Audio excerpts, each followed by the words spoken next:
Welcome to You Know Me, a podcast for Brunswick and the Golden Isles. Real people, real stories. Beard. Yes. It's been another week. It has, yeah. You know, we're into February and already. I'm glad January's over. January's a mess. And, you know, at lunch, I sit down and I kind of read the news on the computer. Yeah. It's crazy. Yeah. It's crazy. But I think we have someone here that can help us kind of slash through all the weeds and crap and understand what's going on out there. Yeah.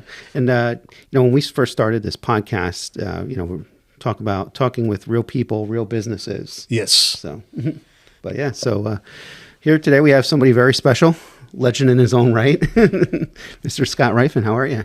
I'm a little disappointed, to be honest with you. I was told I was going to be on the Scamanda podcast. But this is not. This is not apparently that. No. Yeah. Sorry. Our PR guy, he had to BS a little bit. You guys weasel in the back door. I don't like this. No, it's how we get our guests. Yeah. We pretend to be somebody else. I don't blame you. Whatever works. Right? You're stuck now, so. I know. I'm here. Let's do it. We locked the door, so I got no choice now. You can only leave if you finish this podcast. Yeah, I'm good with it. Yeah, it's like a saw trap. You finish the podcast, and then it gets unlocked. Which limb do you lose before you have to get out of here? That's the only thing. So, Exactly. Yeah, nothing important. No. Baby. I'm good with it. So Scott, how you been? Been good. It's been, we've been busy. This is a busy community. Yes. Things are going on all the time. And there seem to be fewer and fewer of us who are charged with finding out what's happening in this community. Right. So the workload doesn't get any lighter. Yeah, I was wondering, how do you prepare yourself for a day? How do you prepare yourself for a day? The day starts, you've heard of the term show prep. Yeah. You know what show prep is. Yeah. And show prep is kind of two different things for me. Show prep is I get up at 3 a.m.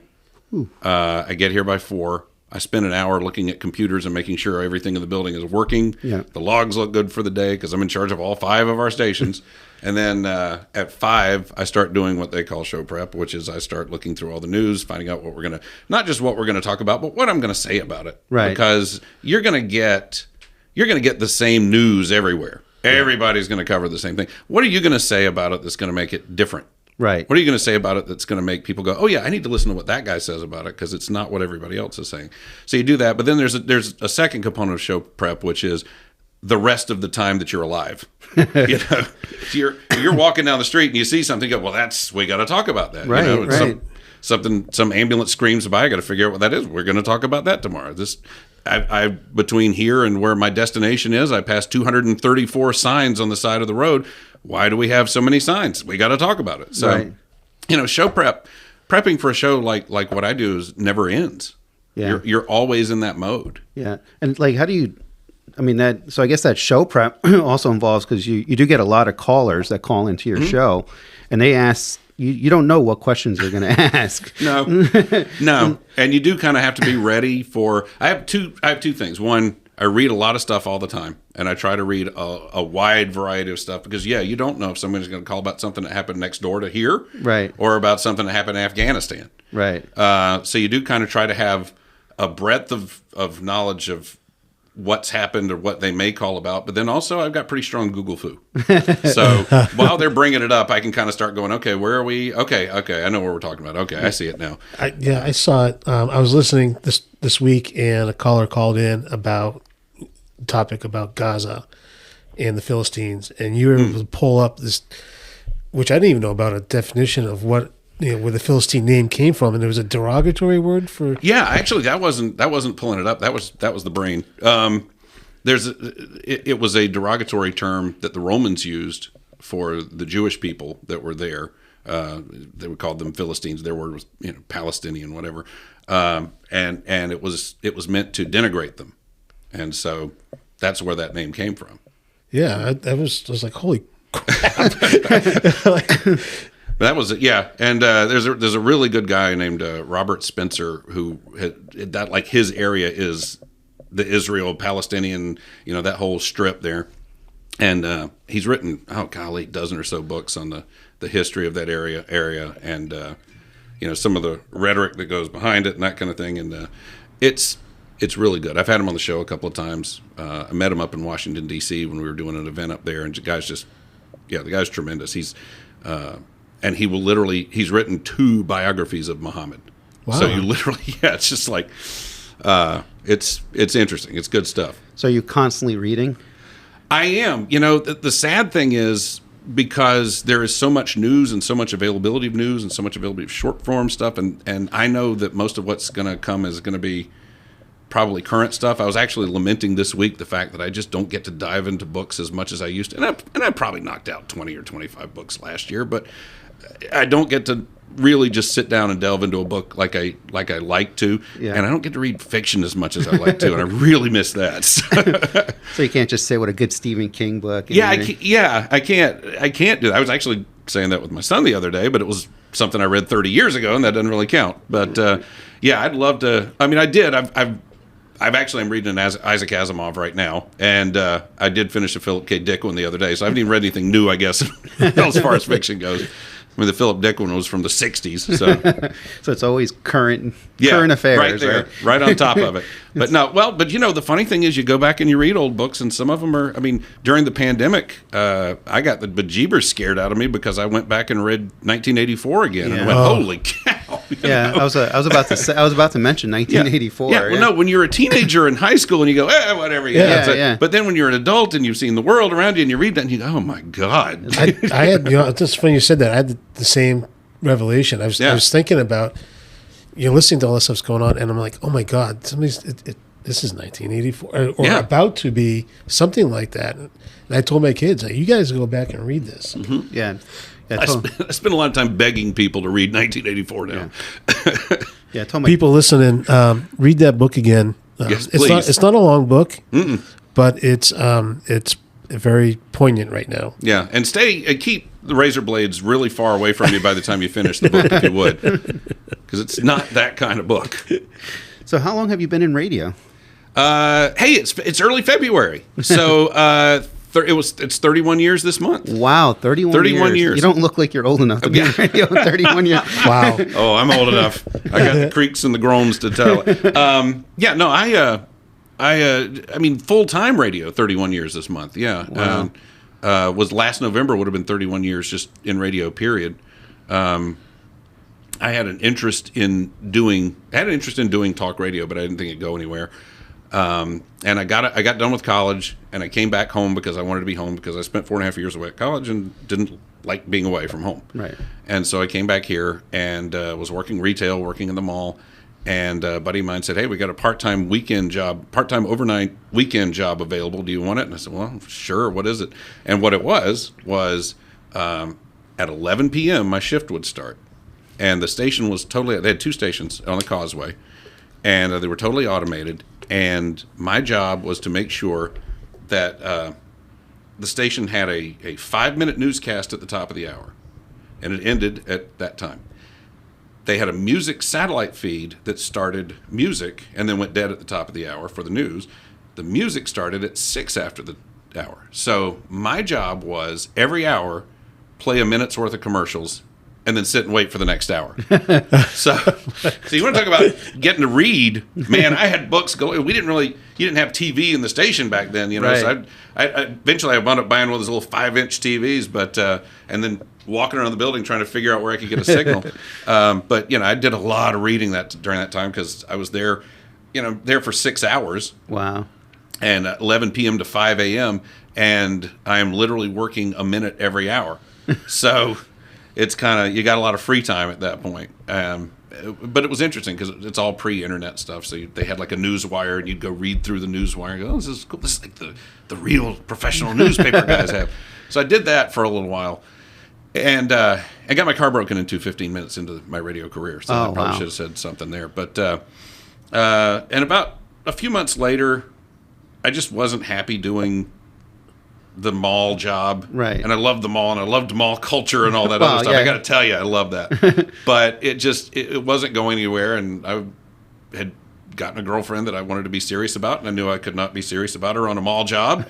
And the store that I was working at Camelot, and all like everybody who was there had been there forever, so I wasn't moving up in the ranks because nobody was budging. And then they cut my raise in half. And so at that point, I was like, all right. I went down to the radio station and I said, hey, do you guys have any full-time work that I could do? And they literally just shoved me full of tapes and said, yeah, here you go. Start working now. And I've worked ever since. Wow. That's literally how it happened. And I feel bad because I know people who want to get into the business. And they, well, how do I get in there? And I go, not like I did. Right. You can't. That's not how that works normally. But it did for me. And, 5 months. Let's see. I got February, they shoved my hands full of tapes. By July, I was doing the morning show on WMOG.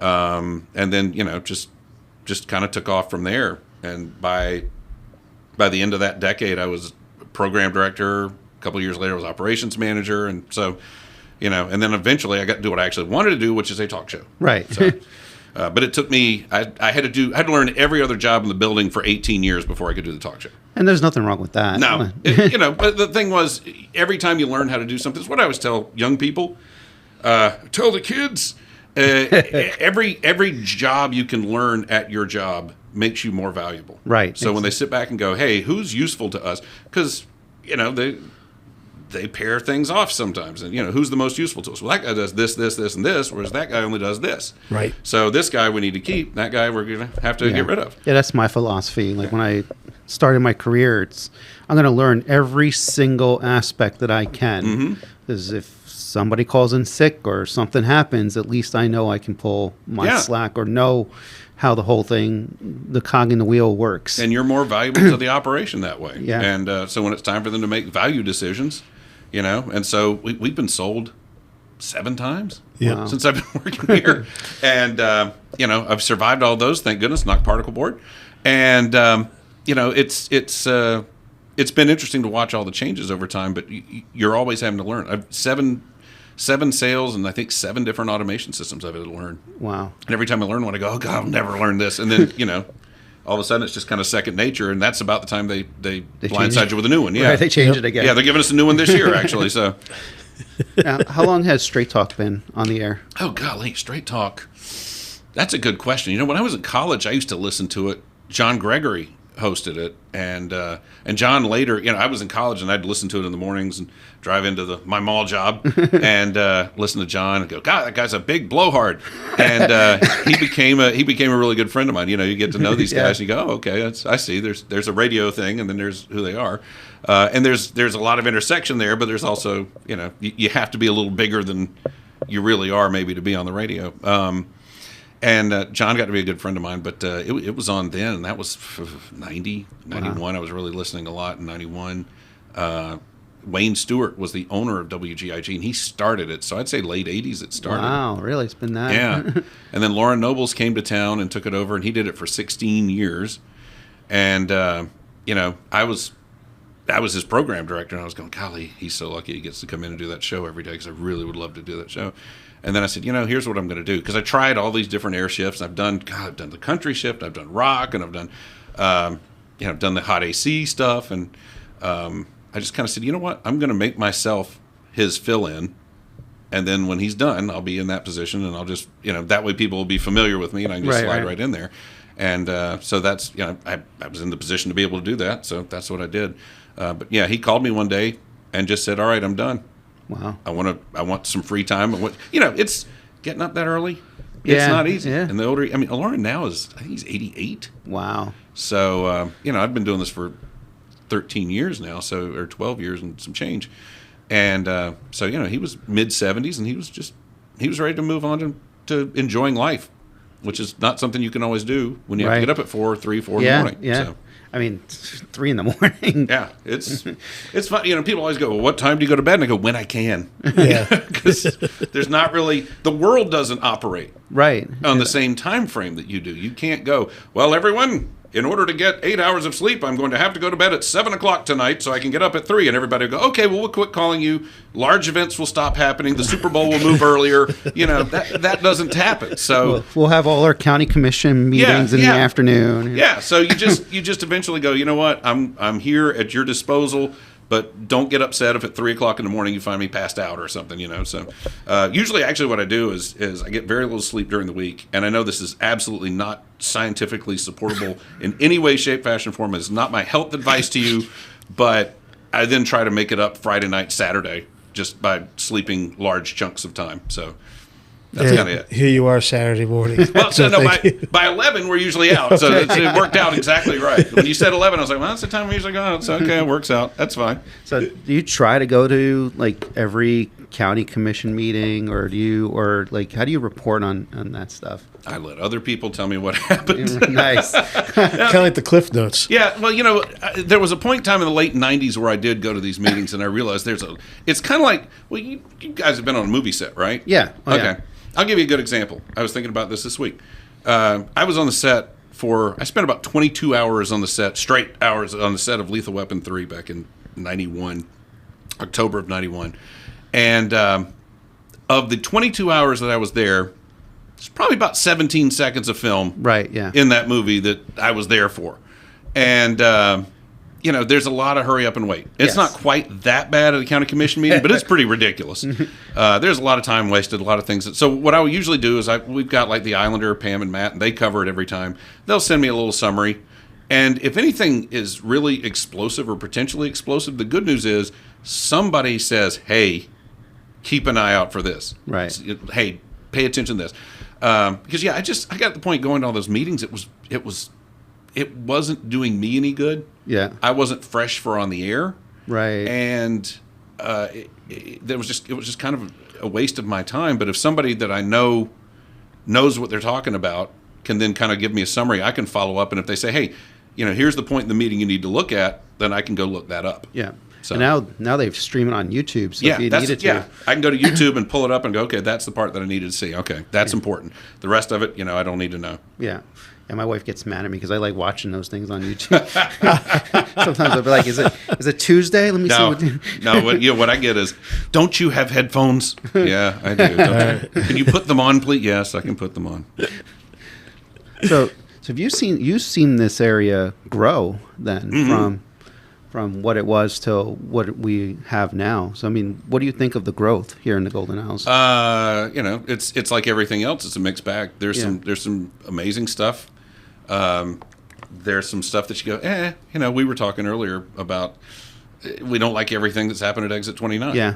I mean, I could do a whole thing on Yeah, that. yeah. And, you know, there's some things that have happened here have been great, but some of them you go, do we need one more truck stop? Do we Right. really? You know, I think you were mentioning they want to do the truck wash and the parking of the trucks down there. And I think they largely denied all that, and they're putting up the hotel, but they didn't do the other thing. But at the same time, it might not be a bad thing to have all those trucks be able to park there, because right now they're all just parking on the side of the road every night. And nobody's stopping them. I know. It's like, well, maybe the bad is better than the worse. Right. You know? But it's amazing, because I never thought as a kid that you'd see something like this. I mean, you know, when I was a little kid, we had one mall.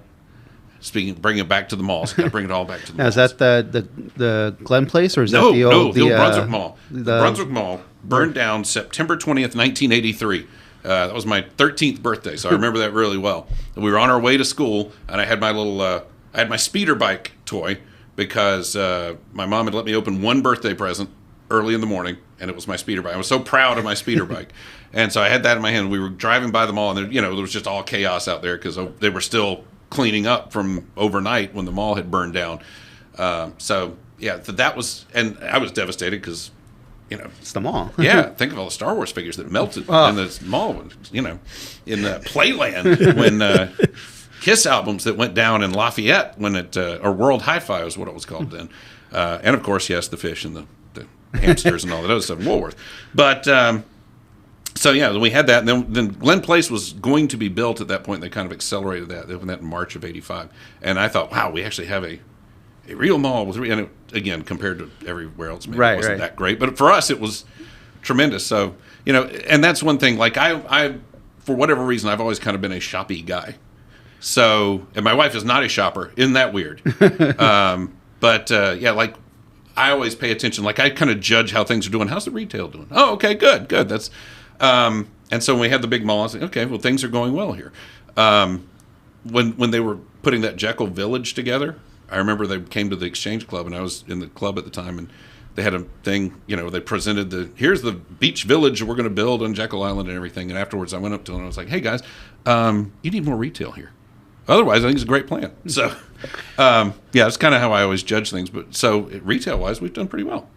But yeah, it's been odd to see some of the growth, to see the center of commerce move around. Right. And that's always been interesting to me because, as a little kid, it's downtown, and it's kind of on that part of Altama Avenue where the mall was. And then it kind of moved out to where the Glynn Place Mall is, and that was and you had Altama Village right across from where Target is, and that was a big deal for a while there, and then it kind of went away from there. Now it's kind of back over there because of Target, and it just, it's interesting though, because I've never seen us really sustain a place, if that makes sense. I think so, yeah. Like this will be the hot spot. Like Canal Crossing, everybody's building at Canal Crossing. Right. But in 20 years, what's Canal Crossing going to be? Right. Because there'll be some other place that they're building up, and then it's kind of like where Buc-ee's is going now. I mean, I could see across the street will eventually be the new hot spot. Yeah, you're absolutely right. Yeah, that exit 42 area will be huge. It's going to explode. Now that's my exit. That's your exit. Oh, that's my exit. Enjoy. And the first time, like, okay, great, Buc-ee's. I'm like, well, wait a minute, that's only 2 lanes right there.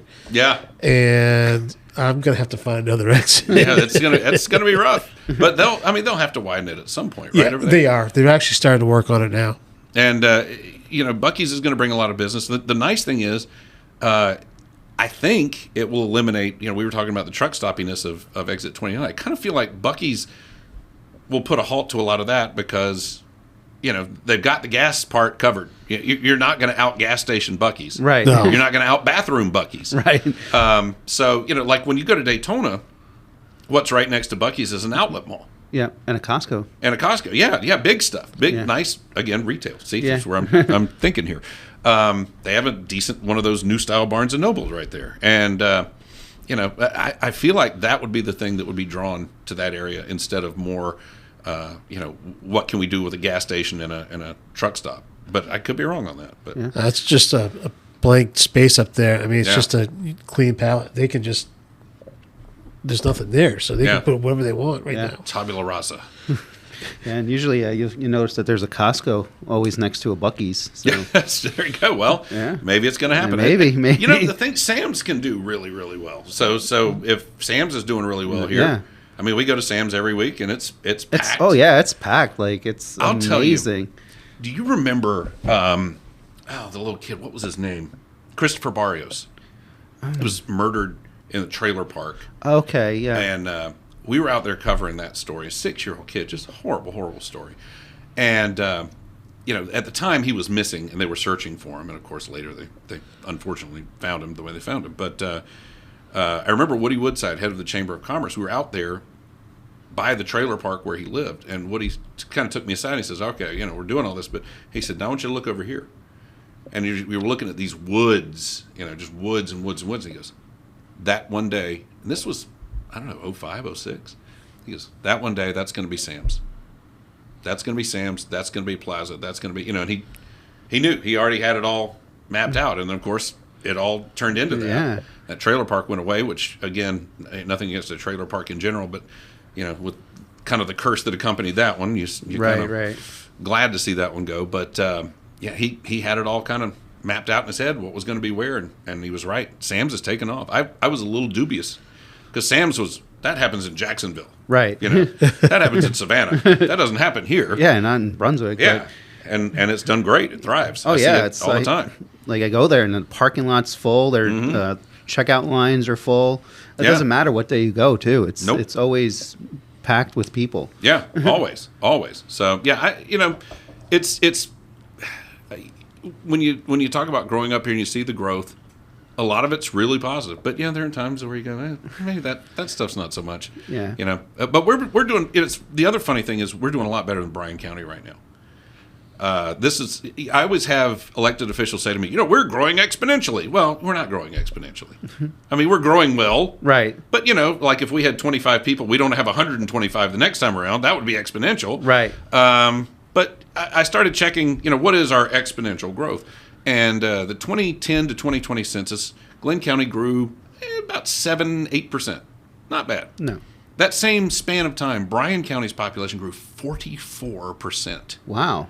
That's not even exponential technically, but it's it's something that you could actually call it that rhetorically.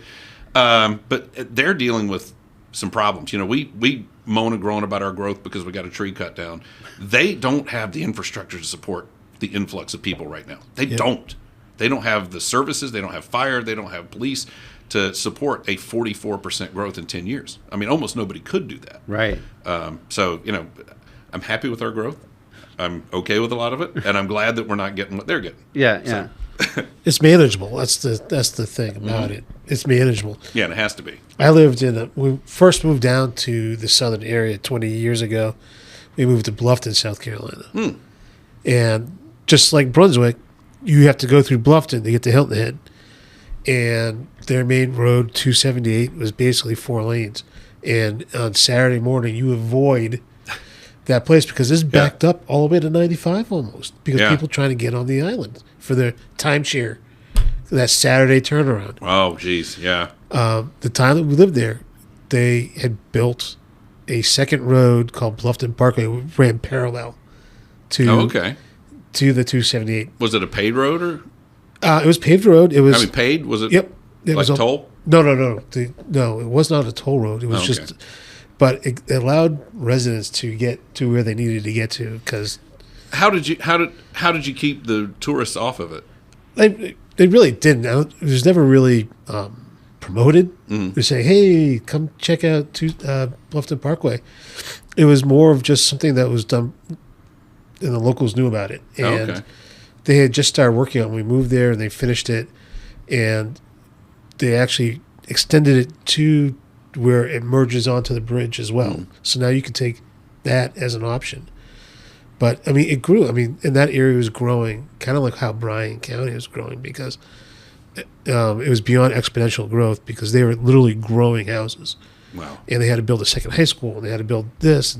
And you saw that infrastructure just struggle. Yeah, and that's the fight they're having up there is, they've got that new property tax bill, HB 581, that locks property taxes in place, which we don't need because we have Scarlett Williams. But many other counties, most other counties in the state don't have something like we have. And you can opt into it, you can opt out of it. Well, Bryan County largely wants to opt in, but the school system does not want to opt in because they don't want to freeze property tax values because they're like, well, we've got all these people coming in, and we got to have more schools, and they're projecting. Oh, good grief! I think they were talking about adding. I think they have like 16,000 public school students now. They're talking about adding another 6,000 in the next 10 years or 20 years. Just crazy stuff. So, And that's the county where the Hyundai plant's going, right? Yeah. Am I Yep. correct? Yep. Yep. And that's kind of what's driving all this. Right. Yeah. The Hyundai's just taken over. They're really spreading out. They're going to be a huge footprint just north of us, from Liberty County to Bryan County. Yeah, and I'm assuming you guys have traveled that way recently. And it's every day. I work in Savannah. Okay, so you see all that. I mean, just the sheer amount of land that is cleared for factory space, like the Hyundai plant stuff, but also just warehouses up there. Well, yeah, and for a long time, I worked in Midway. Okay. And they bring in a lot of these places because they're really, I think our property tax for the plant I was working was $1. An incentive. Yeah. It's the incentive to bring there because it's such an economically depressed area, Midway, Liberty County, bring in. So that's why there's that Target warehouse there. Yep. Tire Rack's got a warehouse there. Yeah. I worked right across from them, and then you just see the clearing. And I know Hyundai's building some offices near where I used to work. This is cleared out. They've got that plant that's going up that's right there on 95, and then they've got something else going up in Bryan County. And where I work now, I'm negotiating all those contracts. Oh, wow. Well, not directly negotiating, but I review them because we're supplying the steel. Okay. So you know some details about all this stuff that are... A little bit. Yeah. There's a language barrier. Because every time we send something to them and they send it back, it comes in Korean. So I was going to say, it starts in Korean and it gets translated. Is that what It happens? starts in English and it comes back in Korean. Oh, wow. Boy. And so, yeah, you get lost in translation can be an issue. Give you a good example. I found this out this past week when I was researching some trivia questions. Sundae, the word Sundae, Sundae. What do you think of when you have a Sundae? Ice cream. Yeah. Mm-hmm. In Korea, it's a blood sausage. Same word, Sundae. So you're to directly translate that word over there, you're going to wind up, you order a sundae, you're not going to get what you think you're going to get. So I always saw that people's like, with Italian, if you go to Italy, like really off the beaten path and you order a pepperoni pizza, you're going to get green peppers. Oh, wow. Because there is no pepperoni. The word, yeah. Pepperoni is an Italian-American thing. Yeah, okay. Yeah, so... Thanks for letting me know. Just a heads up. Yeah. Little public service announcement. Yeah, that would be a shocker for me because I'm not a plant eater, so that would be that would not work out at all. Yeah, no, I eat plant eaters. Okay. Exactly. So speaking about trivia, man, you're a huge Star Wars fan. Ooh, yeah. That came up. Yes, it did. Yeah, I thought this was going to be the rare podcast appearance that I do where I'm not talking about Star Wars. Oh, we don't have to. No, it's We cool. don't have to, but No, it's have cool. to, no. Yeah, I could. You want to talk about history here? Yeah, that's that has been a thing for me since I was 6 years old. Yeah, Wow. You and I were doing a show Yeah. in 2017. Yeah. When Last Jedi came out. Yes. And I remember having to do the show, and they were like, it was premiering that night, and I was like, that's do the right. show, and then I'm like, okay, guys, I got to get out of here, go to the dressing room, I got to change, I got to get out of here. And I remember, yes, I remember that now. Yes. And so one night we're there doing the show, and I'm bailing, I got to go, I got to see the Last Jedi, and then the next night you guys were all like, well, how was it? And I was like, go see it for yourself. I don't want to judge. It was not me going, wow, you got to go see it. It was like, why don't you go check it out for yourself? I'm not going to judge you, but just go see what you think. I clearly remember that now. Yes. Yeah, because it was December. Yeah, that's right. Yeah. That's right. And I was just like, I'll just let you decide for yourself. I don't want to taint it or anything. But yeah, that was an experience. But yeah, it's been, and that's kind of, when you talk about local, you start talking about. My brother got me all hyped up for that thing, and I was dying for it to come out. And the funny thing is, I started doing research on when did I see this thing, because I get obsessed with stupid things. And the official release date for Star Wars is May 25th, 1977. Mm-hmm. But I knew we didn't see it in May. Because I remember spending our summer vacation, me getting all hyped up for it. Right. And we'd stop for gas, and my thing was always to run in and look at the comic book racks and the magazines and that kind of thing, and find Star Wars magazine on there, and so I knew it was, so I go back and start researching the old Brunswick news, and it made sense after I saw the actual ads in the paper, because we always went on vacation in July. It was after summer vacation, and it turns out it came to Brunswick July 29th. Really? So yeah, Mom took me to see it at Lanier Theater, which is nothing right now. Yeah. It's just sitting there empty. Yeah. At the time, they had just, a year or two before, made it from the Lanier Theater to the Lanier Twin. So it was two theaters. And it was on the right-hand side. I remember this well. There were no doors to the theaters back then. You just walked around this, like a soundproof wall. The problem was, my mom always gets places early. So we got there early, and we bought our ticket, and then we sat outside, and you could hear the movie just happen. And, it's like the Death Star battle's going on. You hear ships and explosions, and I'm going, Mom, can we go in? No, we didn't pay to see that film. We're paid to see the next one. And I'm like, come on, please go in there. No, could not. So I had to sit out there and just die for that. But, and that was, I remember coming out there saying to my brother, that's the best movie I'll ever see in my life. And he's like, you can't say that. You're just 6 years old. I'm like, I'm still here saying it, But yeah, then it moved over to Altama Twin, which became Triple. See, the weird things I remember. And my dad built me a treehouse for my 7th birthday. I mean, a big, elaborate, ridiculous treehouse. And the day he was finishing it, my uncle was over. My uncle was a big science fiction nut. And this was September. The movie was still in town. And my uncle was like, yeah, because all I was talking about was Star Wars. And my uncle's like, I still haven't seen it yet. I was like, you haven't seen it? And my dad, of course, goes, well, I hadn't seen it either, which, not a shock. And my uncle says, well, you want to go see it? And he says, sure. And I was like, oh, okay, they're going to go see Star Wars. That's great. And then my dad goes, you want to come with us? And I was like, what? You can see a movie at the theater twice? Because that was just, I mean, nobody did that. You don't do that. So we went to Altama and saw it. And then I was like, okay, so anytime I go to the movies, I can just go see a Star Wars. That's what you're telling me. So yeah, that was, so I can tell you I saw Empire at Altama. I can tell you I saw Jedi at Altama because it started at 1 o'clock in the afternoon. And I kept telling Mom, okay, so it was Wednesday, May 25th, 1983. It was a Wednesday. And I kept telling my mom, I was like, okay, so you're going to check me out of school and we're going to go see Return of the Jedi. She said, no, I'm not going to check you out of school. I'm like, what are you talking about? Return of the Jedi comes. She goes, yes, you have school. I'm like, no, but it's Return of the Jedi. It starts at 1 o'clock. I have to be there at the first show. No, you don't have to be at the first show. Which, again, another one of those lessons I had to learn. And so I saw the 4 o'clock show there. So, just I have a bizarre memory for this stuff. So where was the Altama Theater now? You got me. Altama it's funny because there is a website that tracks old movie theaters, and they have a picture of the Altama Theater on their website, and they've got a picture of Staples, and that is not where the theater was. City Trends.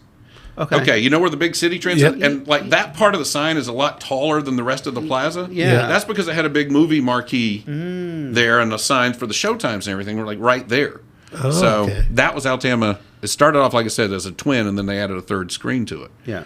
And I'll tell you, when they were shutting it down, this is kind of cool. When they were shutting it down, as they were clearing everything out of there, they found a box of unopened, this is late 90s, unopened Empire Strikes Back Coca-Cola promotional posters from 1980. Wow. And I did get a small stack of those. They did come to me. What I have learned in life is every office has a Star Wars guy. Right. Everybody has a Star Wars friend. Yes. And yes, so it's true. It is true. Yes. Yeah. So you get I'll go in Facebook, okay, and somebody send me a message. Oh, it's a Star Wars video. Oh, there's another cute little Star Wars thing. Because people, they think of me when they see that. They thought of me, and they brought me a small stack of those posters, which was really cool. Yeah, I love those posters. You're 100% right. My friend, my boss at work, he is the Star Wars guy. Everything is Star Wars. So I don't know him? Is that what happened there? How's that work? Yeah, we're gonna have to introduce you guys. Yeah, that needs to be a thing. But yeah, everybody does have that. Everybody's got a Star Wars guy. Yeah. I've learned everybody has a StarArs guy and everybody has a Kiss guy, and I'm a lot of people's both. That's just funny. You know what? What's that? Me too. Yeah. I keep a little Yoda on my desk. Uh-huh. Because just kind of keeps me centered, actually. Okay. Kind of like that Zen Buddha thing. Yeah, Buda, of course. Huge Kiss fan. There you go. Myself. In fact, I flew my kids out from California to go see Kiss's concert in Jacksonville. April 19. April 19th. Because it's like you cannot not see a Kiss concert with makeup and everything going on and Paul Stanley on the zip line coming out, and you need to have that experience because it's one of the best. I've seen Kiss about 10 times. 15. And like you, Star Wars came out, we saw it, and I was seeing the Death Star blow up. I was like, oh my God, this is amazing. Yeah. And we've always been, I'm not as big a Star Wars fan as you, but when there's Star Wars, it's okay. We don't rank. It's okay. We don't do ranking anymore. It's too tough. There's too many different avenues you can go down. But we're going to put you over here. Yeah. Sorry, you're a 3 seed. Right, yes. Maybe more like a 5 or 6. But yeah, so you saw Kiss 10 times. When's the first time you saw Kiss? First time I saw Kiss, I was 13 years old. It was the Asylum tour. Okay, oh God. Where were you? Rhode Island. We were in Providence. I'm originally from the Boston area. Because let me tell you this. January 10th, 1986, the Asylum tour came to Jacksonville. Was Scott Ryfun there? I'm assuming yes. No, Scott Ryfun was not there. Oh no, Scott Ryfun could not get his parents to let him go to that show. So this is how I got my parents. I was 13 years old. Yeah, I was 15. This is my first concert, and my parents were like, no. I'm like, well, wait a minute, you guys bought me the double platinum tape set. You guys got me into liking this music. So they're like, oh man, I guess I got to do it now. That's right. And so me and my friend Joe Calabro, my parents drove us down. They waited out in the parking lot or whatever. And we saw the Asylum tour, and then I saw the Reunion tour twice out in California because I lived in California. I saw it up in San Jose, and then we went down to Los Angeles. Okay. You didn't see the Weenie Roast or anything? No. Okay. Hot in the Shade. Oh, God. That was actually... What a great show, by the way. Hot in the Shade. Underrated. Great, the big great, Sphinx great. comes out, and absolutely. it's so totally different because first you're looking at it, it's like, the only thing I didn't like about that... We've lost everybody, and I don't even care. Go ahead. No, you're good. The thing I didn't like about that, I think that one... I might be mixing... One of the concerts with the Winger opened up. Winger opened Hot in the Shade. Yeah. Hot in the Shade, yeah. Yeah, because their rhythm guitarist hit me in the eye with a pick at one of the shows I was at. Yeah. I still have still the pick? don't like Winger. I do still have the pick. Yeah. Winger got booed off the stage. Did they really? Yeah, no one wanted to hear that guy at all. And even still, I'm listening to the radio, and Winger comes on, I'm like, doink. Oh, wow. Actually, out. listen, give them a chance more now than I used to then. The thing is, like, I listen to it, and a lot of their songs just get stuck in your head. Mm-hmm. They're like earworms. Yeah. And you even said, if you even think of the title, the chorus is like just comes. I'm like, stop! I'm not listening to this. I don't want to listen to this thing in my head all day long. I can't do it. Kip Winger, by the way, is like a brilliant. I mean, he's literally like a genius. He really is. He writes symphonies and all this other stuff. But I was never much of a Winger guy. I always went to see Kiss for Kiss, and the opening act was like, you have to endure the opening act, whatever That's that always. is. But yeah, I actually had. I told you I worked at Camelot. Yep. So when Hot in the Shade came around, I thought it was going to be really cool because July 31st, me and the dates, right? Which story do you want to hear? Do you want to hear the Asylum story or the Hot in the Shade story? That's the question. Let's do Hot in the Shade. Hot in the Shade one. Yeah. Okay, so July 31st, they were supposed to play Savannah, and August 1st, they were supposed to play Jacksonville. And I thought, we're dead in the middle. I'm going to go see them in Savannah one night and see Jacksonville the next night. So I went and bought my ticket. It wasn't a Ticketmaster venue in Savannah, so I bought my ticket at Starship Music in the mall. And then they canceled that gig, and I had to go get a refund. And I didn't get the venue fee back, which really ticked me off. So I kind of laid into the girl that did that. Of course, I knew her, and I wound up marrying her a few years later. So it worked out okay. But my boss at Camelot, I wasn't working Camelot at the time because they didn't have a budget for me because it was a summer job, I walked in my former boss at Camelot and would-be future boss again later. He said, "Man, I got you hooked up." So what are you talking about? I said, "I got you hooked up. I got you backstage at Kiss." I'm like, "No, you did not get me backstage at Kiss." "Yes, I did. I was talking to Suzanne, the SEMA rep, and she said, I told her you never do anything for me. And she said, well, do you have anybody with tickets to see Kiss?" And I said, "Yeah." And he said, "Well, I got backstage passes." I was like, "Okay, but hang on a second. SEMA." He said, "Yeah." I said, That's not Kiss's label. That's Capitol." She said, "Yeah." He said, "Yeah, but it's all backstage." I said, No, it's not all backstage." So there's, because at that show it was Danger, and Slaughter and Kiss. Winger joined later. And I said, "That's Slaughter's label." I said, "Are you sure you didn't give me backstage at Slaughter?" And he goes, No, I'm sure it's all the same." I said, "Why don't you make a phone call?" And it was like, and I guess I should not have been that way because, somebody's giving you backstage pass, but I didn't want a backstage pass to Slaughter. I wanted Kiss. So he calls his rep, and she says, No, it's backstage. Ticket to get into the building for the Kiss show, but it's backstage for Slaughter only. And he's like, he comes to me, he's like, "Man, I'm sorry. I didn't know. I'm sorry." He's like, "You know what? I'm going to make this right. So he calls his Polygram rep. That was their label. He calls his Polygram rep, and he's like, tells her what happened. And he tells her I'm one of his key holders in the building, which I wasn't even working for him at the time. And he's like, "I did this. I screwed up. I told him I got him all worked up. And now, so she made it happen. So we got backstage passes, and it's pre-show. It's a cattle call. They literally line you up. They come in. They sign some autographs. Back then, you only got a picture taken if you could have smuggled a camera past security, which I did not. Other people in the room did. But yeah, so we wound up getting backstage pass for the show, and then on the way home, I got my first speeding ticket. So I'm excited. It was August 1st, 1990. I think also that's the day that Iraq invaded Kuwait, if I'm not mistaken. So it was a busy day that day. How do you keep all these dates organized in your head? I don't know. It's really weird. I've always had a thing for tracking dates of things. January 10th, 86, I could not go see the Asylum tour.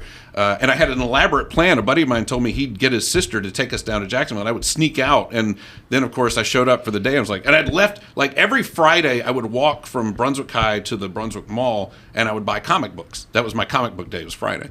And I had left a letter for my mom explaining why I'd gone, what I'd done, and so when she came to pick me up, the letter would be there and she would find it. She'd know that I'm fine, but I'm at the KISS show. And my friend's sister was going to take us down there. And of course I got there to school that day. I'm like, are we ready for tonight? He's like, what are you talking about? So what do you mean, what are we talking about? We're going to the show tonight. He said, we're not going to the show tonight. What are you talking about? I said, you said we would go. He said, I didn't say that. I was like, wait a minute, we had a whole plan here. And so I didn't go to see the show. I had to give another guy $20. I got a shirt from the show. But so then February 14th, 88, they were coming back around, and I kind of went to my mom and I said, Mom, I'm 17 years old, and KISS is going to be in Jacksonville. And at the time, I was not allowed to drive on the interstate, which I get. Plus, I had 1977 station wagon. I don't know that it would have made it down there. But I was like, I was kind of like Luke Skywalker talking to Jabba. You can either profit by this or be destroyed. So I told him, I'm like, you can either help me get down there or I'm going down there on my own. Right. But I'm going down there. So she got me and a couple of friends in February. Of course, when you're 17, February 14th, and you're in high school, you probably have a girlfriend. And so, do you want to go with me? No, I don't want to see KISS. I said, okay, well, I'm going on Valentine's Day to see KISS. And sorry, I'll drop off a little teddy bear for you, and I'm hitting the road. So, but yeah, so that's how I finally actually got to go see KISS. Was February 14th, 88. I did not get to see the Asylum tour. I saw Crazy Nights tour. Yep. But then I saw Hat in the Shade twice, so that counted. I saw Reunion twice. So, yeah. So I saw it September 19th and September 22nd. See, this is ridiculous, isn't it? September 19th was Jacksonville. The 22nd was Orlando. So now, do you get backstage passes and all? No. You'd think you would have like a 401k type plan where you've invested enough in the operation that you'd get something for it. But no, no, do not. But I learned a secret for a while there, and it doesn't work anymore. But for a while there, they used to do the thing where they'd sell the top 10 rows as a bonus, as spiff, and you do backstage meet and greet and all that other stuff. And what I learned was, and again, this does not apply anymore, so don't try it now because dynamic pricing has taken us all off the table. Yeah, but what they used to do is they'd take these, the $1,500 tickets, and then a day or two before the show, if they hadn't sold them, they'd kind of dump them out into Gen Pop at regular price. And so I would wait until a day or two before the show, and I'd get in the top 10 rows.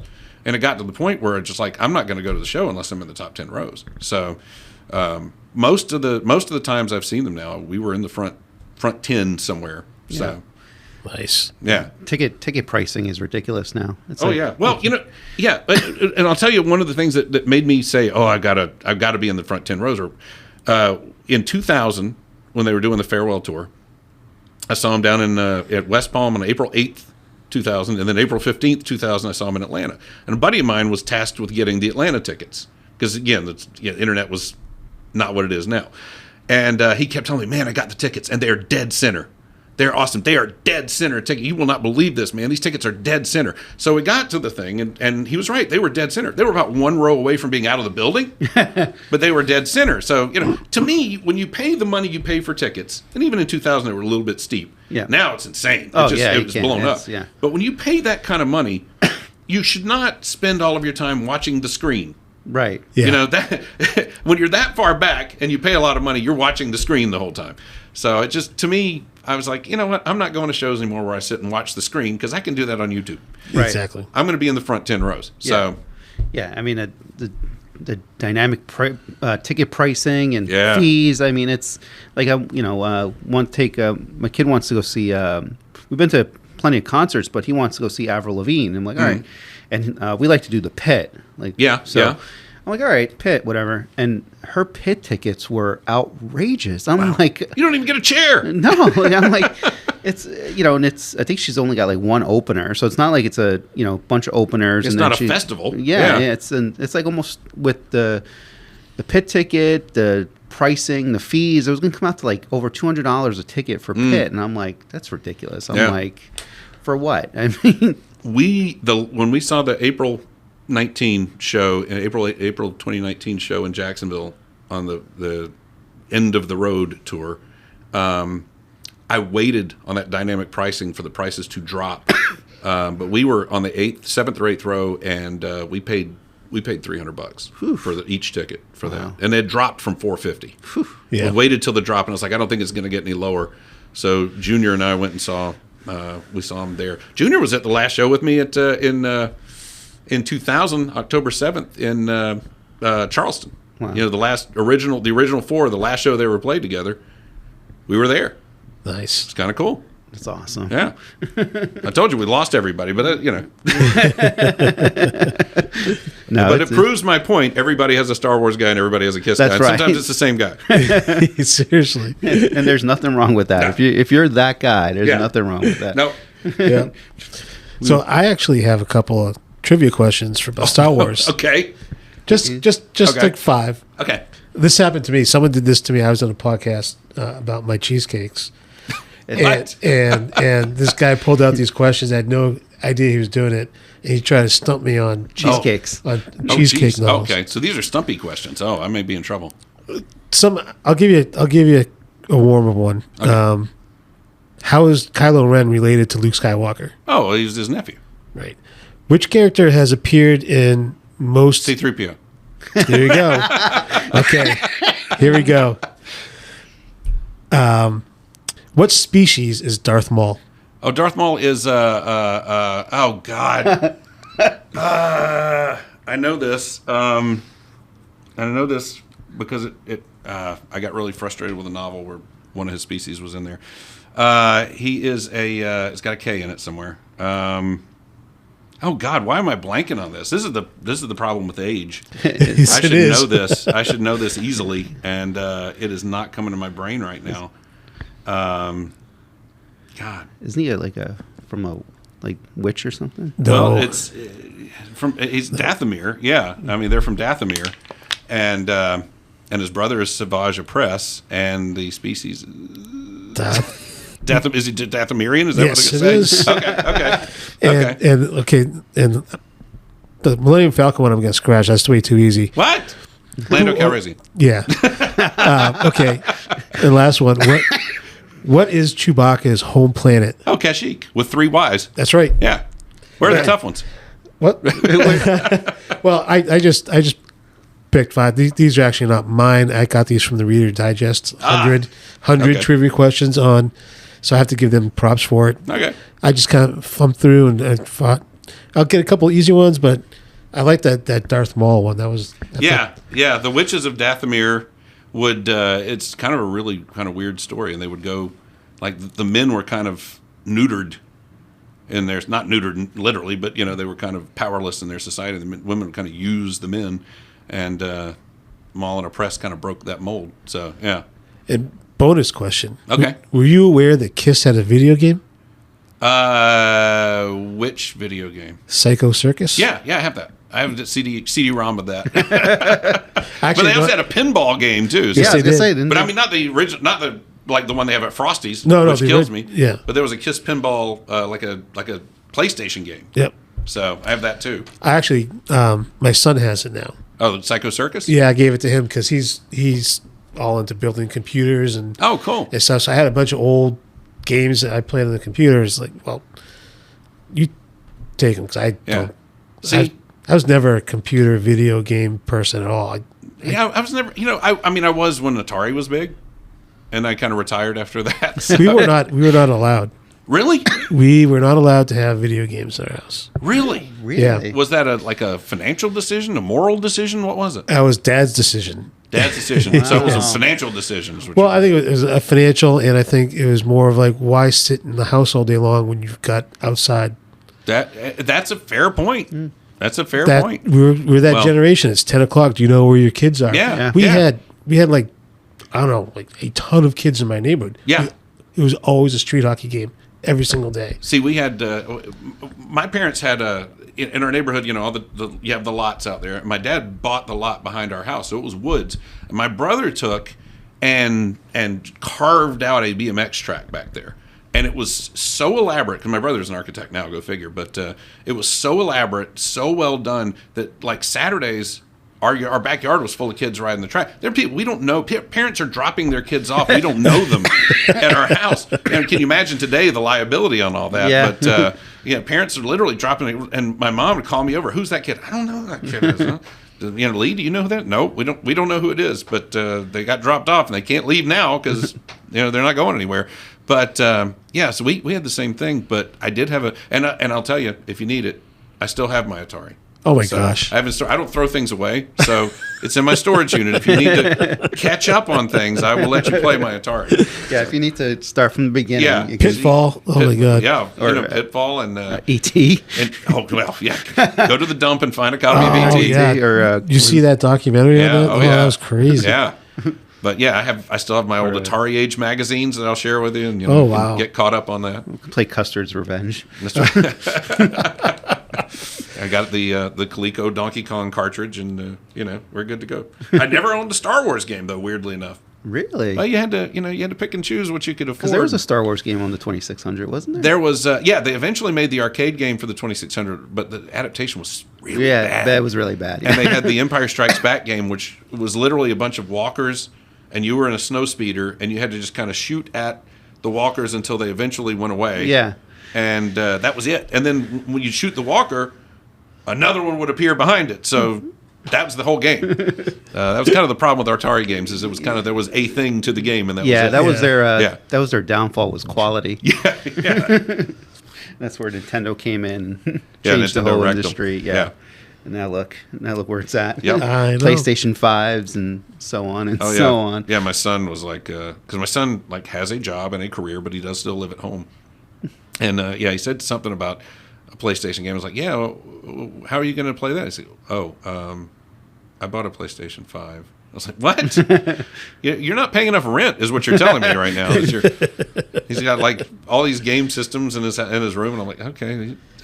Yeah, I can't do video games anymore. All those microtransactions are killing me. You can't just buy a game and play it anymore. No, you can't. You have to, can't. even with when I first got an iPad, you'd download a game and you'd play it, and now everything is geared towards making you buy. Microtransactions. Yep. Like, we're wasting so much money on microtransactions. We don't even getting realize nothing. it. Nothing. Yeah. Yeah, and then people complain about like Sploss. It's like, That's fair. That's fair. right? It's Yeah. 1 cent. Yeah. But like, nope, I need to buy that extra Candy Crush Yep.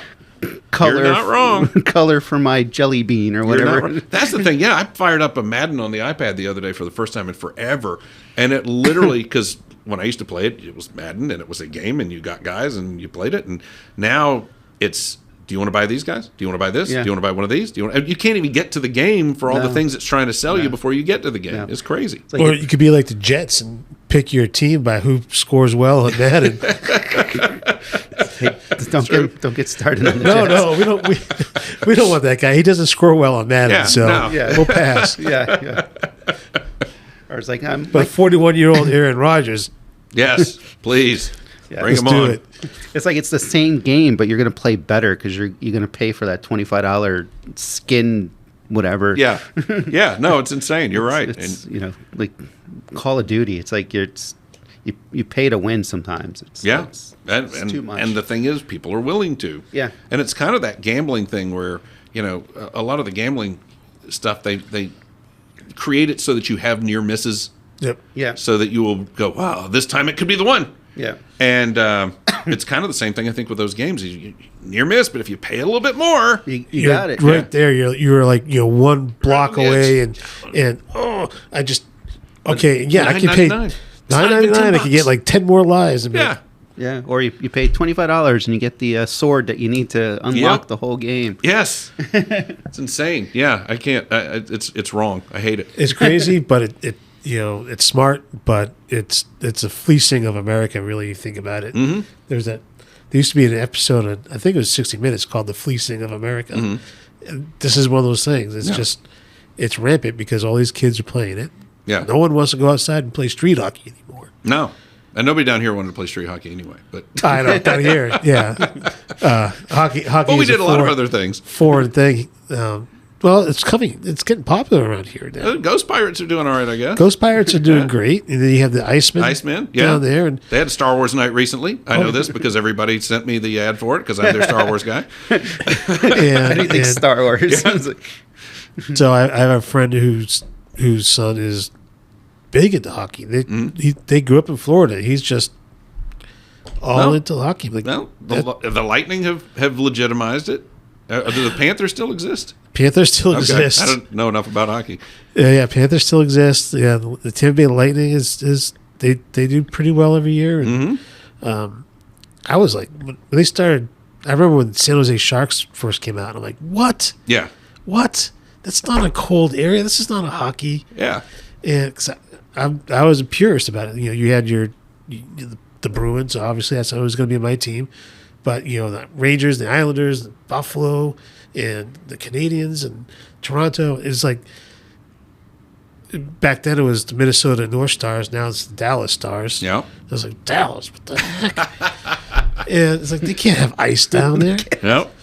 But it's You can fake ice. It's okay. Oh, yeah. Yeah. Yes, you can. If we got ice for our drinks, we can put ice in a rink. That's right. There you go. Well, what they do is, 'cause my kids learned how to skate. And it was up in Massachusetts still, but it was like this plastic composite. Mm-hmm.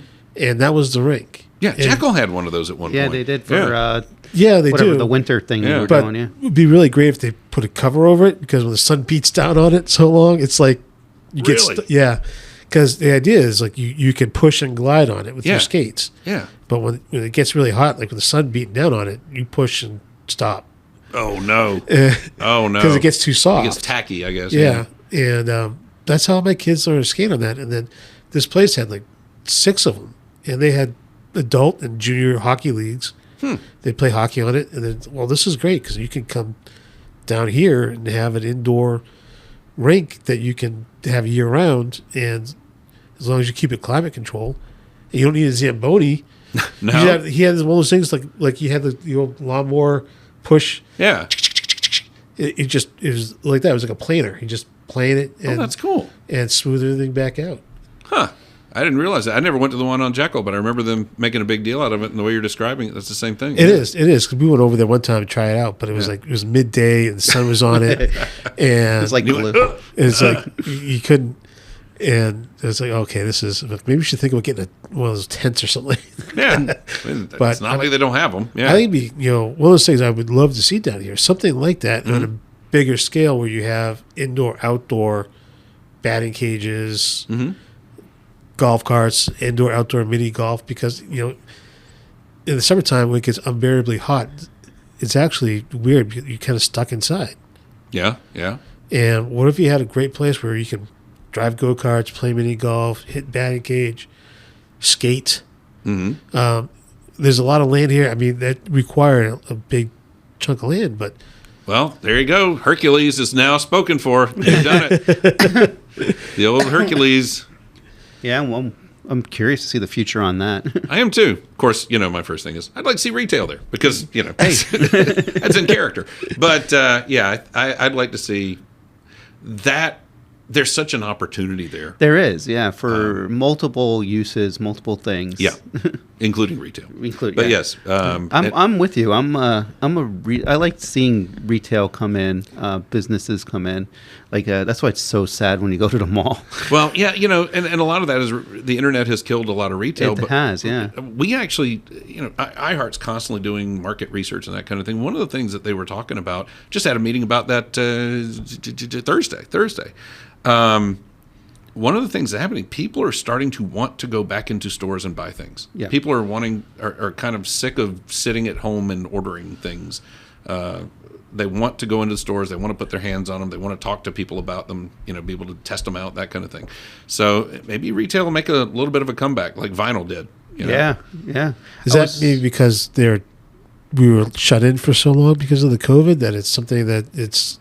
Yeah, I don't know the whys specifically. I know that they were telling us that was a thing that retail was starting to research. People's desire to do retail was starting to resurge, and I would suspect probably is a little bit of the shut-in thing. But I think also I think we as human beings like to have interpersonal contact. Yes. We are a social species. Yeah, we are. And for several years now, as far as the shopping experience goes, a large chunk of it has been let me sit at home in my chair and order things. Yeah. And it's not satisfying. No. And especially when you get it and you're like, that's not what I really wanted. And when you buy it off of Temu, good Lord. Oh, yeah. You're not going to avoid that mess. Yeah, I think part of it is we're such a I want it now that maybe we just can't wait until Thursday to get the package. We just ordered on Wednesday when you can drive over to Target or whatever and pick get the same thing. Yeah. Are you actually saving any money by? Yeah, I don't know. And probably that on-demand aspect of it probably does play a factor in it too. Yeah, I don't want to wait till tomorrow for Amazon next day shipping. I want to go get it right now. It was crazy. I ordered for Christmas. My sister lives on Long Island, so we're like, we had to order her the gifts for the kids, her kids and stuff like that. And I'm like, all right. And it was Sunday. I'm like, Sunday, 10 o'clock or whatever it was. I don't know. So order it, and then it says, will be delivered by 3 p.m. today. I'm like, wow. what? Wow. It's like she lives in a bigger town. Then. Yeah, Long Island. So you got Long Island, yeah. Yeah. So, I mean, there's probably an Amazon they had a drone dropping it on top of them. Here you go. Well, those fulfillment centers, they would do well to put something around here, not here in Brunswick. I don't want that, but yeah. Well, they have one at Jack's. Yeah, Amazon does, and I think we get a good bit of stuff from there because you'll see a lot of you can have it by tomorrow, that kind of thing. Yep.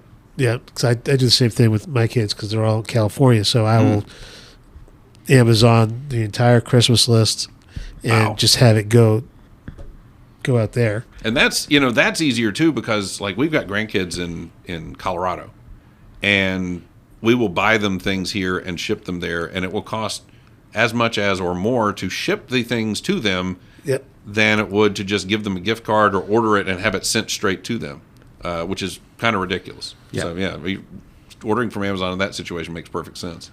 Oh yeah. Yeah. I was in San Diego 3 weeks ago? Yeah, 3 weeks ago, and there was almost like St. John's Town Center, but there was a huge outdoor shopping I love that stuff. Yes. I ain't gonna lie. And I could not believe the amount of people that were walking around. And it was like 6 o'clock at night on a Monday. Just the amount of people that were going in and out of stores, just walking around the food courts, just go find a parking space at St. John's Town Center. Yeah, I defy you to do that. Yeah, you can't. It's people are out there, and I was just there a few weeks ago, and it's nuts. People are out there trying to do retail in-person shopping. I think it's great. Yeah. It'd be nice to see something like that, maybe. I think you and I are that generation where the mall play a very specific role in our social development. Yeah. Because that was the big thing, going to the mall. Oh, yeah. Yeah. And there was kind of when I got the job at the mall, there was a prestige thing. You are part of that community that is the mall employees. And because I don't want to work at either Camelot or Walden Books because those were my things, the books. And I still buy books like crazy. Don't get to read them, but I buy them and I treasure them. But yeah, I tried to get a job at Camelot forever and had really, really, really long hair and didn't. It was great. It was the best hair ever because it was really, really long, and I never had to comb it. I would literally wash it and then just shake my head, and it would just curl up. And so the manager said to a buddy of mine one day, he said, Scott, probably hire him if he would cut his hair. And my hair was, that was a big deal. Right? Yeah. And my friend called and said, "Hey, you better go cut your hair." And Nick, the manager, said that he'd hire you if he cut your hair. I was like, "All right. Damn it, I'll do it. So I went down and cut my hair. And Crawford, Crawford. Yeah, Crawford was working there. And Crawford was at the front with the manager. And I had a fresh application. And I got my hair cut. And I walked in with my fresh application and my fresh haircut. And Crawford just looked up at me. And he turned to Nick, the manager, and went, "You got to hire him now." Right. So that's how I got my job at the mall. I had to cut all my hair off. And it was a lot of hair. So did you keep all your CDs that you bought? Vinyls? Well, I keep everything. That's true. You did mention that, yeah. There's very little. I purged about 3 years ago. I started purging my storage unit, and like the things I threw away were ridiculously inconsequential, and they still hurt. It still hurt to do that. I don't know why. It's just like I feel like I'm throwing away a piece of my memory. You are asking about like all the dates and everything and how I know all this stuff, and a lot of it is because I keep things that remind me of those events, and thus just kind of cement my memories. Right. And so that's why I like keeping all those things. And I'll go to my storage unit, just kind of rearrange things and go through and they go, "Oh yeah, this, that," and it just reminds me of specific things that took place in my life. And sometimes when I don't remember something and I find an article in a magazine or a document or something, that notes I'd taken in college or something, and I go, "Okay, yes, now I remember this." Nice. So. Yeah, I'm a little bit the same way. Yeah. I have a lot of stuff from my childhood that I just can't, like, it means nothing to like, even if I want to sell it, it's like worthless. Yes, yeah. But you'd think like, oh, I got something from like 30 years ago. It's got to be worth something. And then you look it up, it's like, oh, it's 15 cents. Yeah, So, I've got the massive Star Wars collection, but a lot of it's like, I bet that's worth a fortune. Not really, because I played with it. Yeah. It's not original in the box. Yeah, it's very played with. like, I actually opened it up and played with it. Yeah, it's one of those what weird you're things that you supposed to did. do. Yeah. Right. I know. Sometimes I look back, I'm like, man, maybe I should have never opened that. Yeah, And we didn't take all our toys and stick them under our beds unopened, and then buy a box full of X-Men #1s and put them under. well, we didn't know either at that. We just didn't have the foresight. No. I couldn't. I saw a Star Wars figure. I'm like, I need that. Yes, Yeah. and that was I think it was $8.59 or $8.99 was the price of a Star Wars figure for back. you. Yeah. Oh man, $2.29 for me. Oh. 1978, man. It was a Playland. We got our first batch of them. They were $2.29 back then. Wow. That's why it drives me nuts to go to like Massachusetts prices. I'll tell you, it's all the taxes. And see, for me, I'm a little bit younger, but it's was mostly Ninja Turtles. Target. Oh, see, yeah. Heroes in a half shell. Yeah. So I have a whole bunch of first generation Ninja Turtle toys, Nice. but I played with every single Of course one. you did. Yeah. And you should have. Yeah. So like I have none in the in the box with the punch hole or whatever they call it, and Yeah. That's right. Yeah. Got to put the peg through something. Right. Yeah, I know that one. Yeah. Yeah. I've had a rather nomadic life. I mean, hometown's hometown, but after college, I moved around a lot. Yeah, so you don't get to keep stuff. I didn't keep a lot, but I do have a couple of tubs of what I have is, the most important stuff that I keep. And it's like, the Sports Illustrated when the Red Sox won the World Series. Okay. But I have a little box that we made in shop class that holds, and one of it is a little patch, the National Parks Volunteer. You think that's nothing. That's just, when I was young, my grandfather was a curator and manager of the Longfellow House in Cambridge. And I would go over there and he'd tape that patch onto my polo shirt. And I would go with him and do the tours and collect the money. It was like 50 cents for an adult, 25 cents for a child. And we do these tours.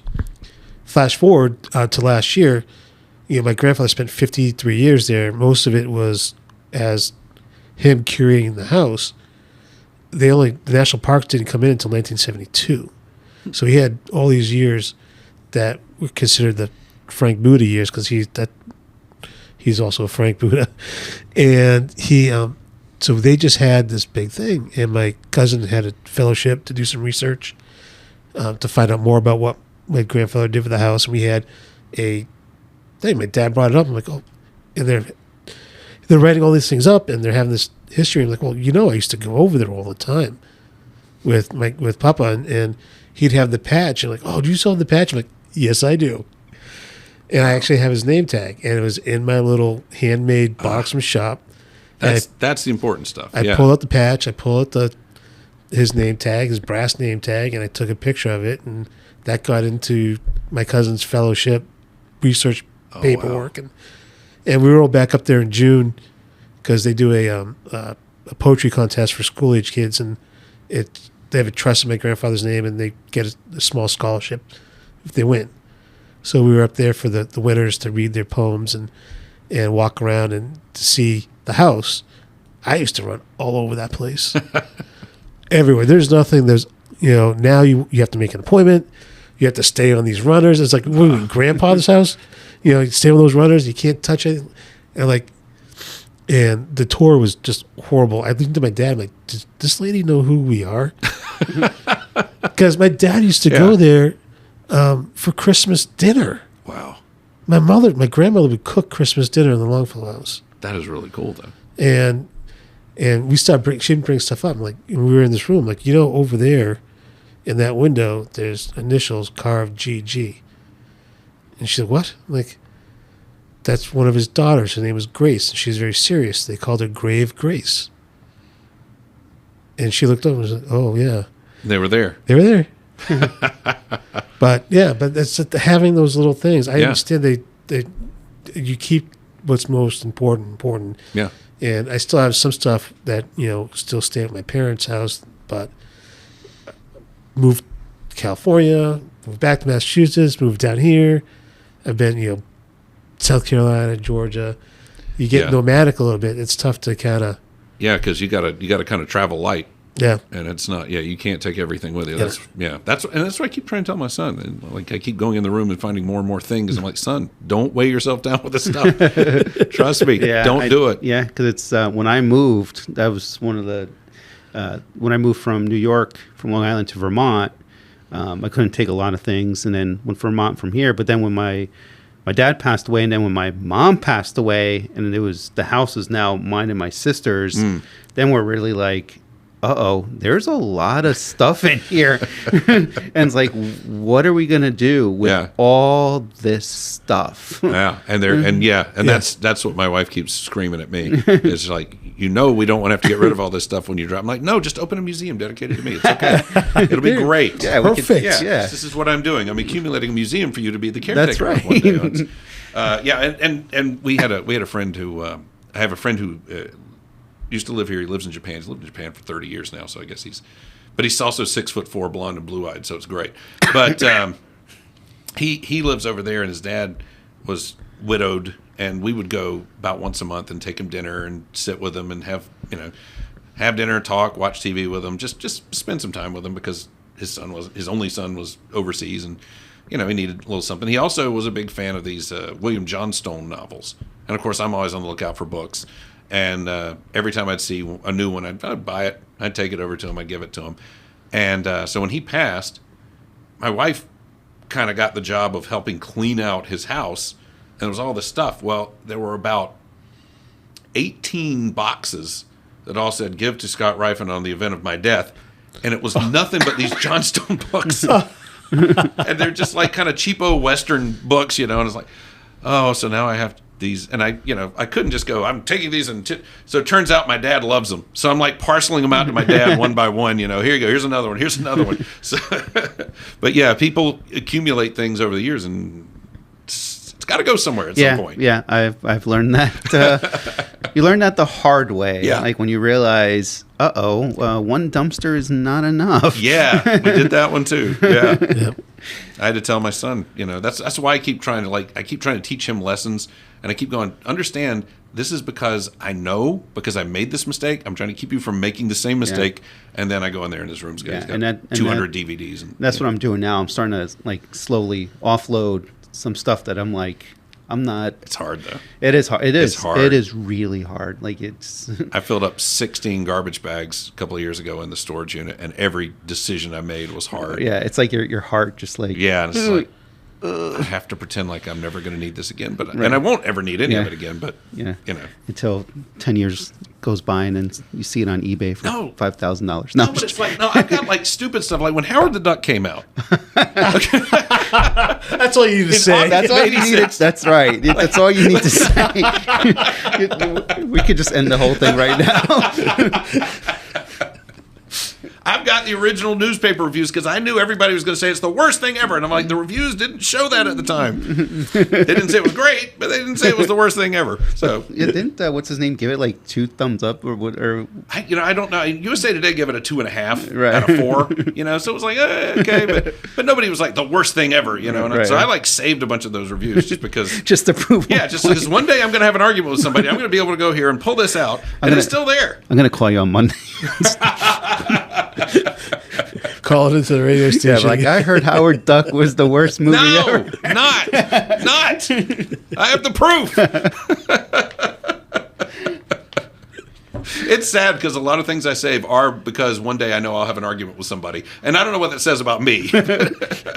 Well, you are in the radio straight. You talk business. It goes back, I think, to my Model UN days. Where we were always going and reading magazines and gathering information because we knew there were going to be arguments about these things, and so I started just saving things in life. I'm going to have an argument about that. Let me put it over here. But now you got the perfect career for it. That's true, yeah. I grew right into it. Right, because if somebody calls you on Monday and you're like, hey, I'm going to get back with you on Tuesday about this. That's right. It's in the storage unit. Just wait. Now, real quick, because we're running out of time, but as technology involves, like, are you afraid AI is going to take over what you do? Let me just say this. I don't know. I don't know what I'm allowed to say, what I'm not allowed to say. I would say my company, iHeartMedia, has made a significant investment in AI technology. And there are things that are done in AI that I can't believe. We are not at the point where we're doing shows with AI, unlike other people. Right. And you guys are very here. I will attest to that fact. So there are other podcasts, though, that I know people do. They can do an entire podcast with a free Google tool. Mm-hmm. If you've seen this or not, I don't know. We have, yeah. And that's kind of scary. It is. It's really scary. iHeart hasn't forced that on us. Well, okay, I'm going to go ahead and tell you this. I can go ahead. There have been a couple of times where I've done commercials where I needed some extra voices. I didn't have them. iHeart has a tool where I can do one of two things. I can either type in what I want it to say, and it'll say it in whatever voice I want it to say. Or I can read it, upload the recording, and it'll turn it into somebody else. And it sounds, if I want to do something and I say, okay, now I want a black woman to do it, it'll have black woman do it. Wow. And it'll have 4 different black women doing it, so I can tell. If I want a Hispanic guy doing it, I can do that. And it'll have 4 different Hispanic guys and let me choose which one I want. But it'll save my inflection and my delivery and my pacing and all of that.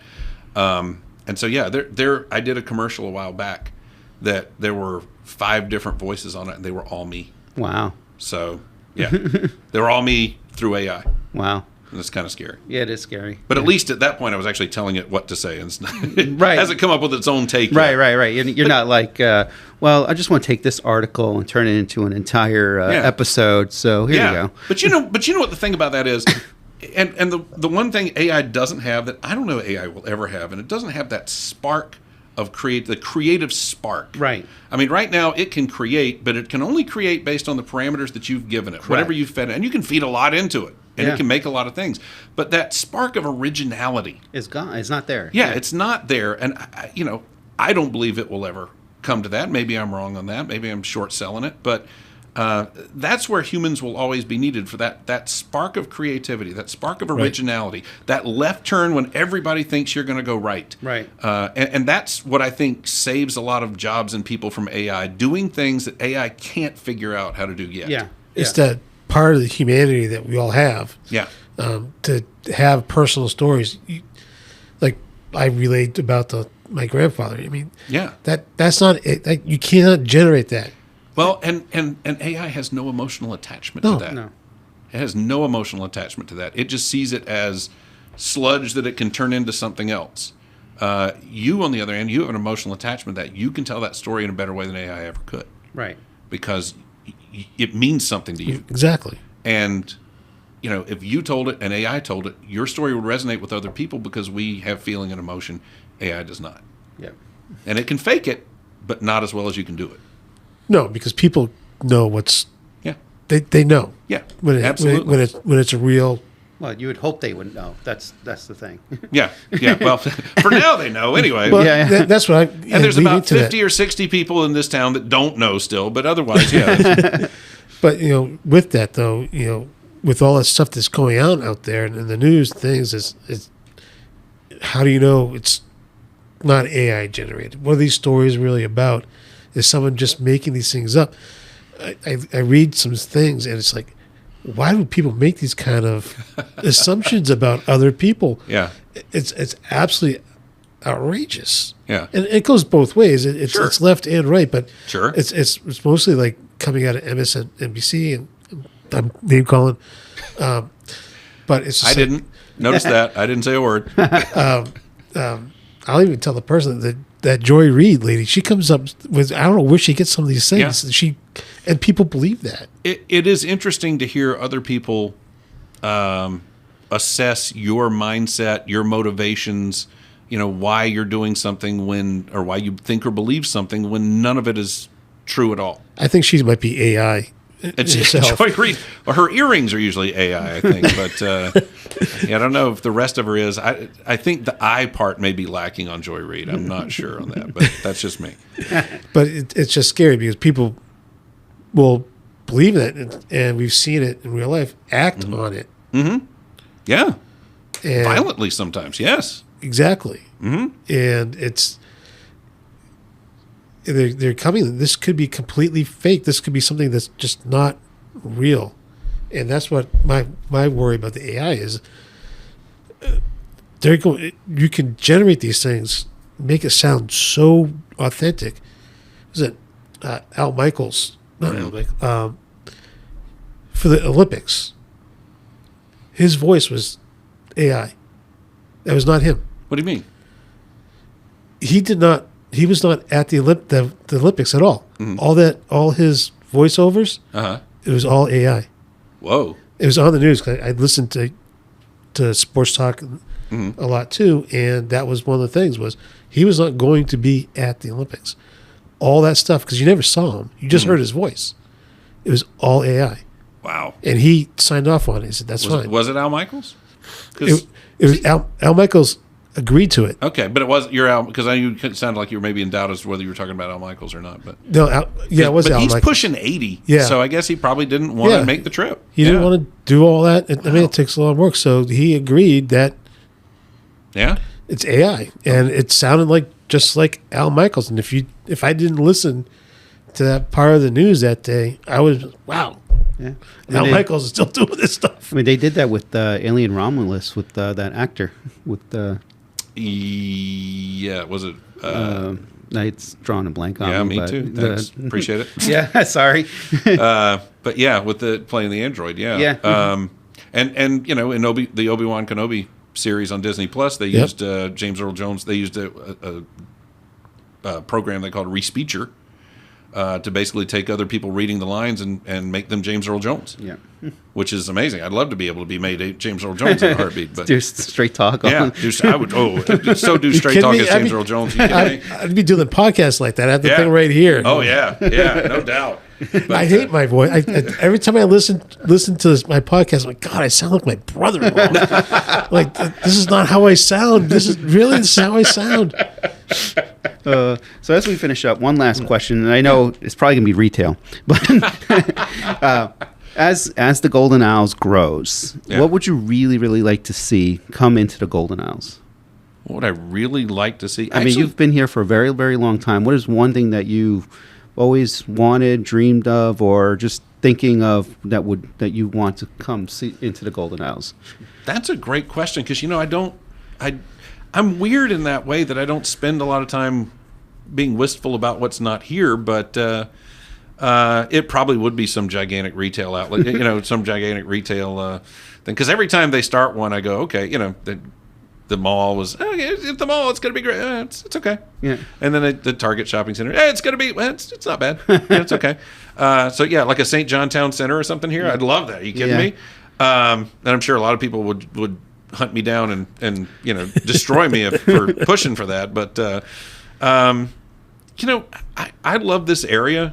I chose to come back here when I finished college, and I kind of have always rolled with the punches. If I were to say exit 29, I'd say more full service restaurants. Yeah, I agree with you. Actual sit down full service restaurants that are not associated with a truck stop and that kind of thing. Personally, I think more entertainment and more of the arts. Yes. I mean, we have a really good arts community. Yes, we do. But I'd like to see them have more spaces, better places.